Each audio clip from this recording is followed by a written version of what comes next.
Alright, so this is my playoff recaps part 4 from May 5th through May 8th. So getting started off with the Cavs and Pacers. I kind of already talked about game 1 of this series, but I'll go over a little bit more today. The Pacers won by 9 points. The Cavs were, of course, without Darius Garland, so you could definitely make a case that would make a difference. But Pacers were really good in this game, no matter what. They shot 52% from 3, compared to the Cavs, 23% from 3.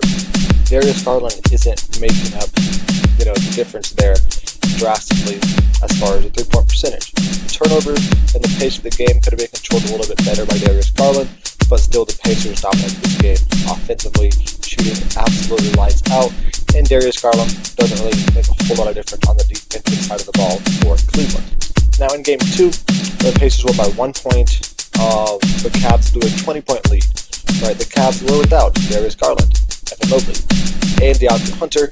They still blew a 20-point lead. In a game where Donovan Mitchell had 48 points, they still blew a 20-point lead. I would have liked to see Donovan Mitchell play more. He only played 35 minutes in this game. He needs to be playing 40 minutes in these playoff games, especially if those 3 guys are going to be injured, right? So I don't love the move by Kenny Atkinson to not play not play Donovan Mitchell more than just 35 minutes. Because if he gets to 40 minutes, he probably ends up making a bigger difference, and they end up winning this game. But overall, great game for Indiana. Obviously, they still were really good offensively. 39% from 3 is great. The Cavs were still bad from 3 at 28%. Pacers do have quite a bit of turnovers, but they just play at such a high pace that those turnovers are kind of negated by the amount of shots that they can get up. Alright, moving on from there, we have the Knicks and the Celtics. So, this is an interesting series so far. The Celtics have been without Porzingis, kind of. He's played in both games, but he's been dealing with an illness and kind of, he missed the entire second half of game 1 due to an illness. He was very limited in his minutes on game 2 due to an illness, so you could easily make the case that, again, that if he would have played the whole game, or better, if he would have played more of these games, they could have won both of them, because they only lost by 3 and by 1. But again, the Celtics did blow 20-point leads in both of these games, right? So, just saying if Kristaps Porzingis played more, they would win, sure. But you still blew a 20-point lead. That's still not a good sign, right? So New York obviously was doing really good in both of these games. Game 1, Boston shot 25% from 3. They missed 45 threes. They shot 60 threes in game 1. That's why they lost. They didn't lose because Porzingis got injured. They lost because they shot 60 threes and shot a very low percentage on those threes. So they need to be looking at the 2-point shots more if they really want to have a chance going forward in the series, because game 2 was much of the same thing. Right, York was pretty good, offensively, but they weren't even as good as they were in game 1. Boston, once again, shot 25% from 3. They missed 33. They were 10 of 40. Right, they're shooting way too many threes at not a good percentage, which is why they're losing this game. Okay, as far as turnovers goes, both these games it was relatively similar as far as turnovers go, so not really a whole lot to go on there. But one thing to note, Jalen Brunson has just been an absolute dog in the fourth quarter in both series. I saw a stat where Jalen Brunson has more fourth quarter points in this series than Jason Tatum, Jaylen Brown, and Derek White combined. Game 2, I know the Knicks went on a 21-2 run or something in the fourth quarter. Right, and 14 of those points were by Mikal Bridges, who he was even balling out in the fourth quarter. Right, so the Knicks are doing really good in these fourth quarters, while Boston is doing really, really poor in these fourth quarters. Okay, moving on from there, we have the Thunder and the Nuggets. So it's a 1-1 series right now. So the only one of these, or the first game so far, that is a 1-1 series. Game 1 was pretty close, back and forth the whole way. OKC had a kind of a comfortable lead. They were up by double digits in this game for a good portion of it, but Denver was always kind of right there. In the fourth quarter, they ended up, obviously, winning this game. Right, Aaron Gordon had a game-winning 3. It was a really good shot, but as far as the box score and things, they were very, very similar in this game. The Nuggets actually had 9 more turnovers than OKC, right, and they still managed to win this game.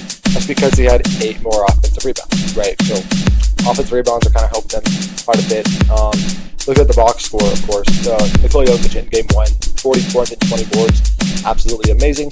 And for OKC, Shea was great. They had a lot of guys score really good, but they obviously end up losing this game. Game 2 was all OKC. You know, you see they won by 43 points. Really not much to go. They're already up by like 25, 30 points at one point in the first quarter, so you pretty much knew how the game was going to go from that point forward. Looking forward in this series, my original pick was Nuggets over Thunder in 6. I feel pretty confident about that pick. I'm going to go backtrack a little bit to this Knicks and Celtics. My original pick was Celtics in 6. Obviously, being down 0-2, that means they'd have to win 4 straight games. I don't necessarily see that happening. So I'm probably going to change my pick right now to Knicks in 6. That seems pretty confident, or maybe even in 5, considering how good they've been doing in Boston. And going back to this Cavs and Pacers, this is going to all really go down to if Cleveland can be healthy. Because if Darius Garland's back, Evan Mobley and DeAndre Hunter can be back, I still think the Cavs can win this series. But if those guys are not going to be playing, and I heard that Darius Garland's supposed to be playing in Game 3, but they still have no word on Evan Mobley or DeAndre Hunter. So my original pick was Cavs in 7. Currently, I'm very much leaning toward Indiana, but if all 3 of those guys for the Cavs can be back and healthy from this point going forward in every single game, I still feel pretty confident with the Cavs winning in 7. Moving on from there, Warriors and the Timberwolves. So the Warriors won Game 1 by 11 points. Stephen Curry got injured in the first half and didn't play after that, right? He played a total of 12 minutes and had 13 points in those 12 minutes. He was doing really good in the time that he got in the first half, but then again, he got injured. Golden State was fortunate enough to be able to hold on to that lead. They were up by like 13 points at halftime, so they were able to hold on to that lead throughout the second half here as well without Stephen Curry.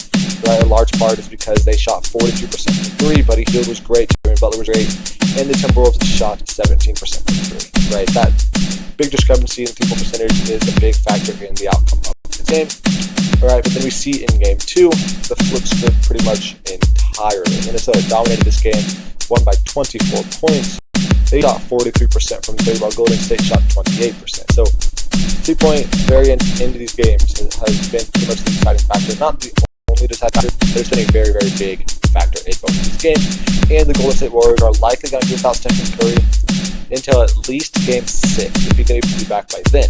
He said he could even be out the entire series, even if it went a full 7 games. So my original pick was Wolves in 7. I find it really hard to have the Wolves winning in any less than 6 games. I could definitely see them winning in 5 because they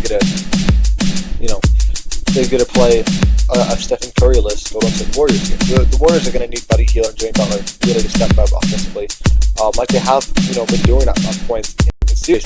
They're going to need that consistently. They're going to need their defense, to hold Minnesota to under 100 points probably if they want to win these games. Okay, that's going to be it for this video. Thank you for watching. Make sure to check back later this week for updated, playoff recap and